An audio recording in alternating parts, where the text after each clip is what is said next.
galera, sejam todos bem-vindos ao canal Sucesso Finanças, mais um vídeo sensacional para vocês, tá? Hoje nós vamos falar sobre suportes e resistências baseados em fractais. Você sabe o que são suportes e resistências? Você sabe o que são fractais? Eu vou explicar tudo isso para você, atendendo principalmente a um pedido da nossa participante do canal, a da Tatiana Monteiro. Agradeço demais a Tatiana por seu pedido e convido você a descobrir o mundo dos fractais junto conosco.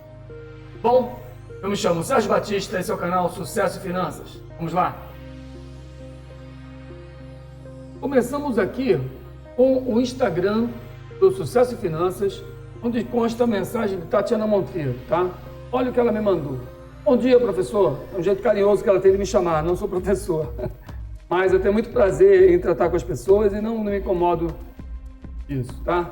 Senti uma deficiência de um conteúdo no YouTube sobre análise gráfica de suportes e resistências a partir de fractais. Esse material é quase inexistente no YouTube. E quando se tem muito introdutório, ninguém desce no detalhe. Gostaria de deixar como sugestão para o seu canal. Realmente existe uma demanda reprimida, constatada por mim nos comentários deixados por usuários em vídeos sobre o assunto. Tá bom? Então, para atender a Tatiana, eu já tinha conhecimento de longo tempo aí sobre fractais, teoria dos sistemas, buscar de volta esses conhecimentos. Mas antes de falar disso, eu quero apresentar para vocês os fractais. Então, busca rápida aqui no Google pelo termo fractais e acontece isso aqui, ó, aparecem várias imagens, né, de figuras aleatórias, nas quais os padrões são desenhados cada vez em tamanhos menores. Os padrões são cada vez desenhados em tamanhos menores. Bom? E a descrição de fractais, segundo este site, escolakidswall.com.br, é a seguinte: são objetos em que cada parte é semelhante ao objeto como um todo. Significa que os padrões da figura inteira são repetidos em cada parte, só que numa escala cada vez menor. Os flocos de neve são exemplos de fractais. Cada ramo do floco parece com o floco inteiro. Beleza? Ficou compreendido o que são fractais? Basicamente isso. Mas depois de definir o que são fractais, nós vamos direto para a teoria dos sistemas.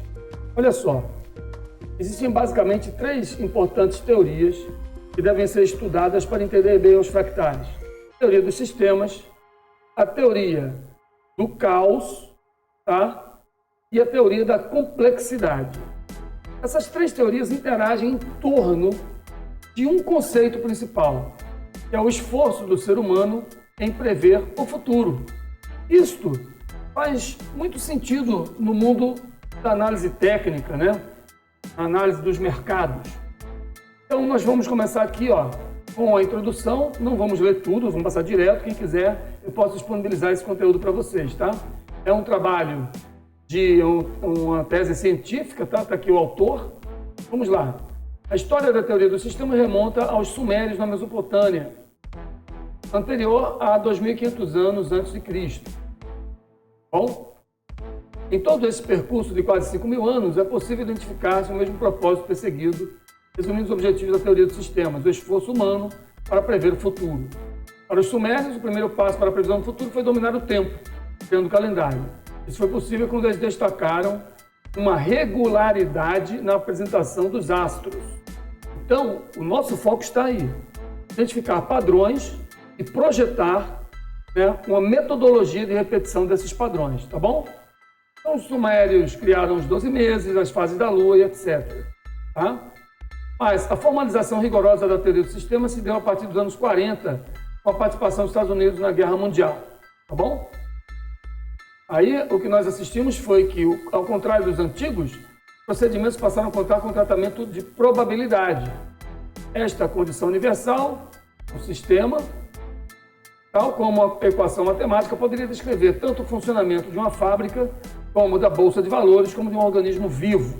Tá? Então, se você parte da teoria da causa e efeito, que embasa a teoria dos sistemas, você pode determinar a previsibilidade de recorrência, tá bom? Dos eventos. Então, temos muito conteúdo, não vamos entrar a fundo, tá? Fala também de como as entidades, né, os subsistemas e as partes de um sistema interagem, tá? formando o todo e como eles interagem entre si, tá bom? E fala também que um sistema pode ser aberto ou fechado. Nós vamos ver isso melhor no próximo documento, tá bom? Sistema, em relação à sua interação com o meio ambiente, pode ser classificado como fechado ou aberto. Nos sistemas fechados ou estáveis, há pouca ou quase nenhuma interação com o meio, ao contrário dos sistemas abertos, adaptativos ou orgânicos. No caso da Bolsa de Valores, dos mercados, podemos considerar que é um sistema aberto, né, ou orgânico, adaptativo, porque está sendo constantemente alimentado por notícias, por reações psicológicas das massas que fazem com que os preços se movimentem, tá bom? Um outro trabalho traz aqui também algumas observações do histórico, né, da criação da teoria dos sistemas, né, que foi atribuída em 1950 pelo biólogo Ludwig Bertalanffy, tá bom?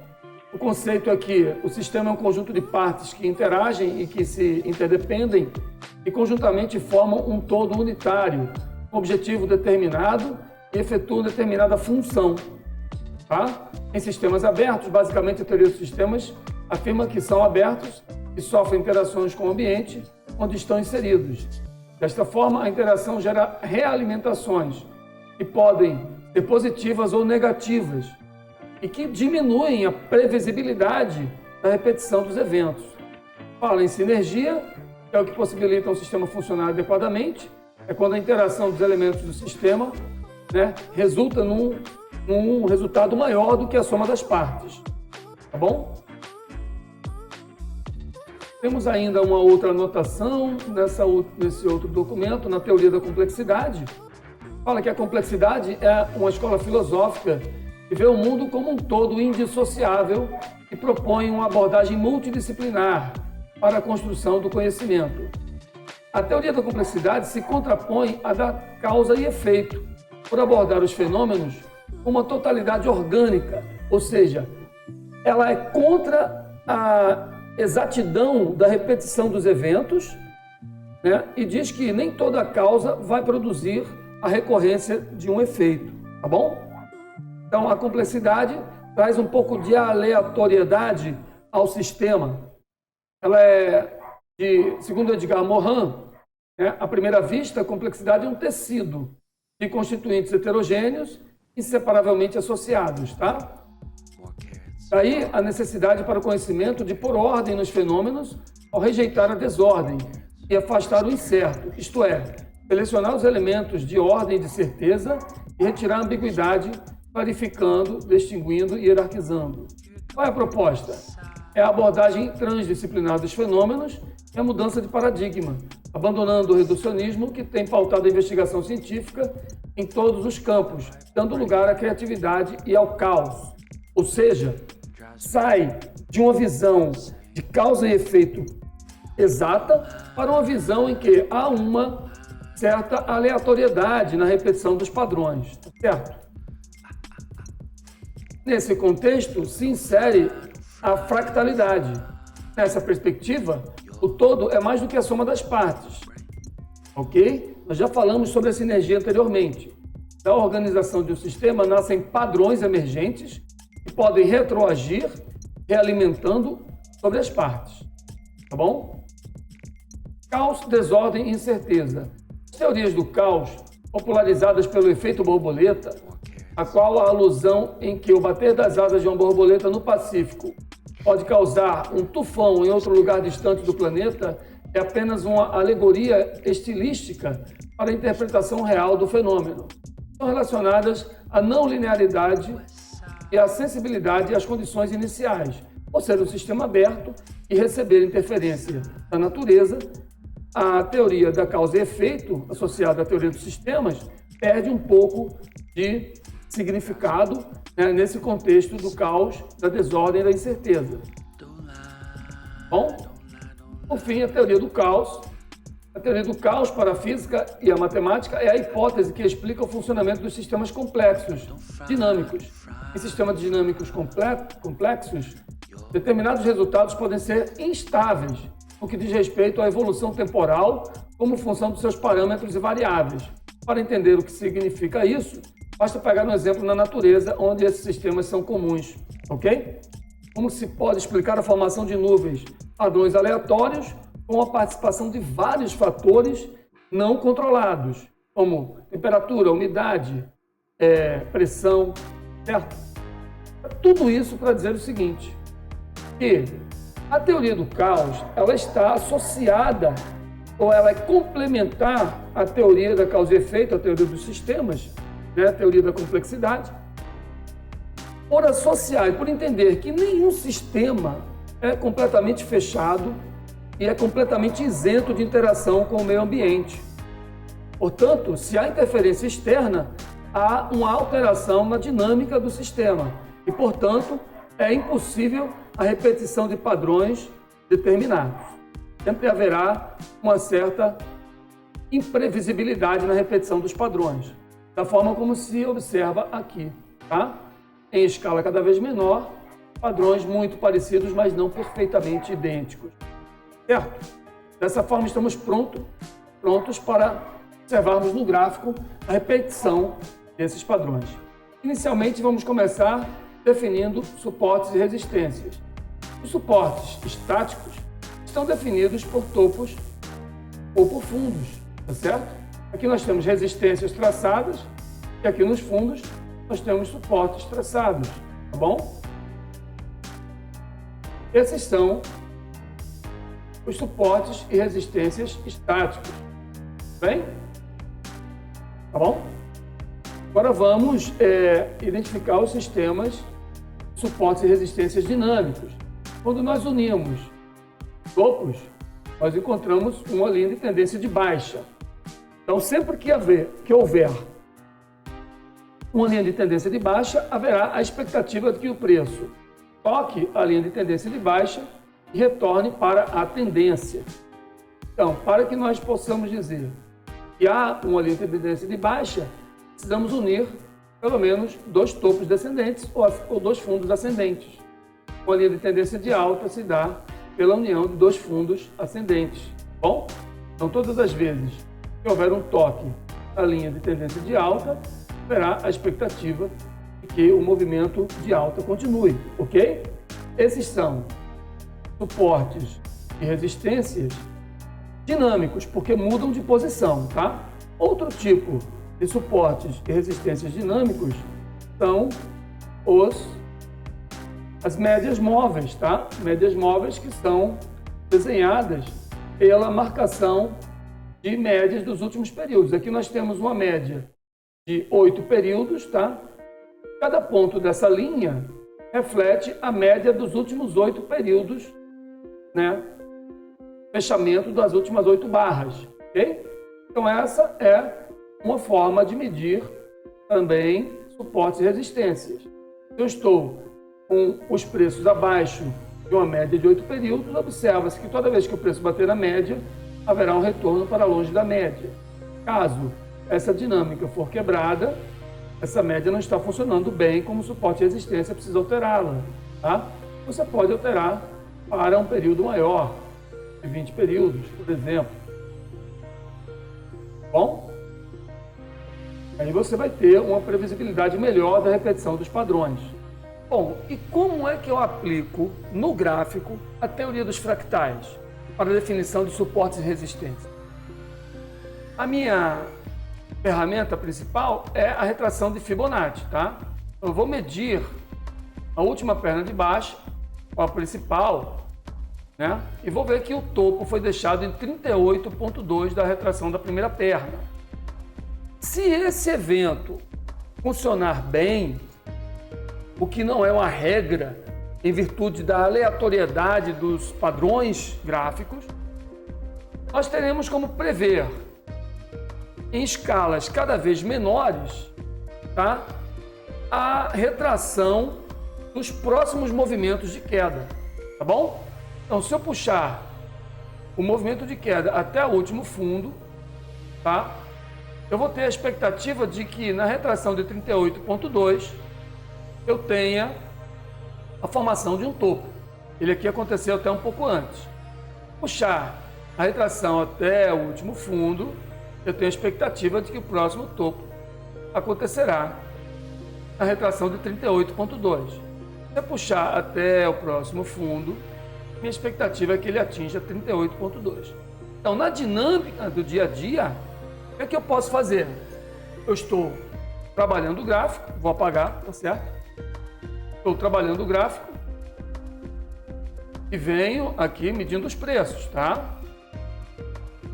Bom, olha aqui, ó. O mercado veio aqui, fez um topo, veio aqui, fez um fundo. Nessa posição ele deixou um topo, máximas e mínimas mais baixas. Então eu já posso medir a retração da última perna, identificar aonde que esse topo se formou. Ele se formou uma faixa de resistência de 38,2, certo? Tudo bem? Aí eu vou acompanhando o movimento do gráfico. Vou procurar o próximo fundo. Aqui formou um fundo, ó, máximas e mínimas mais altas. Então eu posso puxar a minha ferramenta de Fibonacci até lá, nesse fundo. E eu vou ter a expectativa de que o próximo topo se formará nessa faixa de preço. E aqui eu vou guardar um sinal gráfico de venda, já que eu estou em tendência de baixa, para fazer a minha operação de venda aproveitando a tendência. E aí eu vou medindo ali, vou acompanhando onde é que vai se formar o próximo topo. O mercado vai em direção à minha resistência e aqui ele deixa outro topo.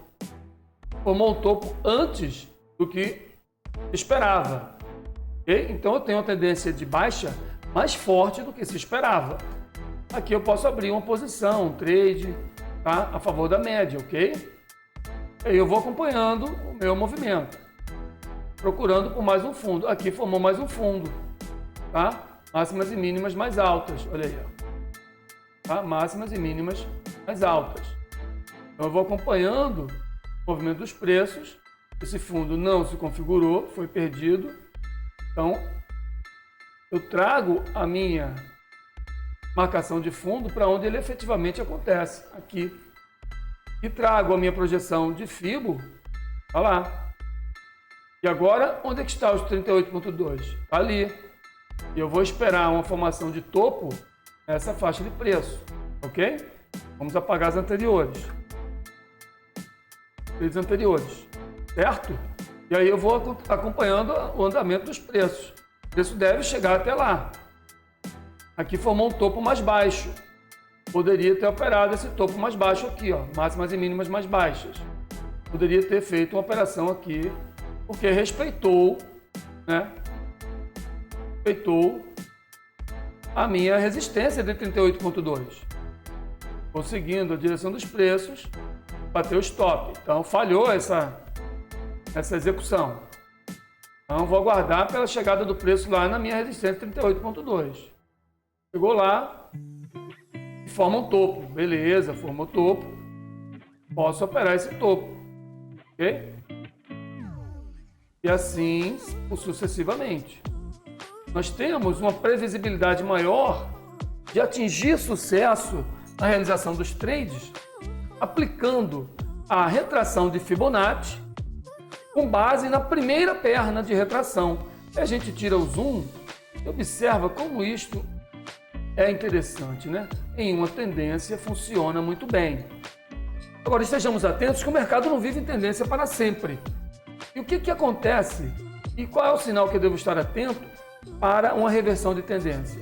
Quando eu tiver a formação de topos e fundos mais altos. Então, esse topo mais alto do que o topo anterior já me acendeu um alerta. Tá? Já tive um fundo também mais alto que o fundo anterior.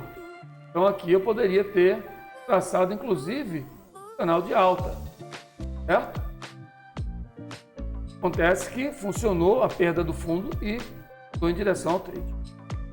Assim, a gente encerra esse conteúdo deixando bem claro o seguinte: o mercado é como um organismo vivo. Ele está muito mais ligado à teoria do caos do que à teoria dos sistemas da causa e efeito. Eu não posso esperar que o mercado replique exatamente o padrão anterior e marcar objetivos e aceitar riscos com base no último padrão. Eu posso até esperar a repetição de padrão em escalas menores, como dito na teoria dos fractais, tá? Porém, eu tenho que estar preparado para a imprevisibilidade do futuro do mercado, com base nas reações aos eventos novos que provêm do meio ambiente, das notícias, da reação dos operadores, tá?